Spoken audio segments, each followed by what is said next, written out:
Kohli century পেলেই ভারত জেতে, এই কথাটা একেবারে মিথ্যে পরিণত হয়ে গিয়েছিল। কিন্তু এই রায়পুরে অন্য ছবি দেখা গেল। একাধিক নজির করে বিরাট সেঞ্চুরি করলেন বটে, কিন্তু চোখ ধাঁধানো সেই ইনিংস জলে গেল। প্রায় 7 বছর পর বিরাটের সেঞ্চুরিতে জয় পেল না টিম ইন্ডিয়া। রাঁচিতে যেখানে শেষ করেছিলেন, ঠিক সেখান থেকে রায়পুরেও শুরু করেন বিরাট। 53তম সেঞ্চুরি হাঁকান তিনি। এখন আন্তর্জাতিক ক্রিকেটে 84 সেঞ্চুরির কিং। 93 বলে 102 রানের দুর্দান্ত ইনিংস উপহার দিলেও দল জয় পায়নি।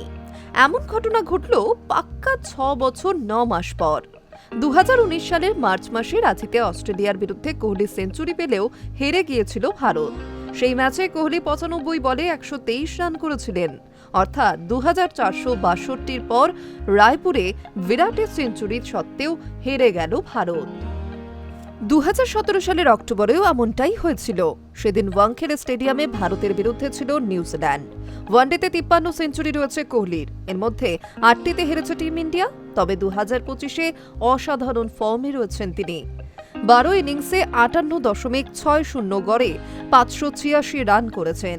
Strike rate 92.72। সেঞ্চুরি এবং 3টি হাফ সেঞ্চুরিও রয়েছে। রাঁচিতে 135 রানের দুরন্ত ইনিংসের পর আইসিসির ক্রমতালিকায় 4 নম্বরে উঠে এসেছেন তিনি। মকডালে থাকা রোহিত শর্মার চেয়ে মাত্র 32 পয়েন্টে পিছিয়ে তিনি। উল্লেখ্য, সবচেয়ে বেশিবার টানা 2 ওয়ানডেতে সেঞ্চুরি হাঁকিয়েছেন বিরাট। বিশ্বের আর কোনো ব্যাটারের এমন নজির নেই। 6টি সেঞ্চুরি হাঁকিয়ে দ্বিতীয় স্থানে প্রোটিয়া তারকা এবি ডিভিলিয়ার্স। আরও একটি রেকর্ড হল, বিভিন্ন ভেন্যুতে যুগ্মভাবে সর্বাধিক ওয়ানডে সেঞ্চুরির রেকর্ডও এখন তার নামে। সচিনের নামেও একই নজির। এরপর রয়েছেন রোহিত শর্মা, হাশিম আমলা, এবি ডিভিলিয়ার্স, এরাও রয়েছেন।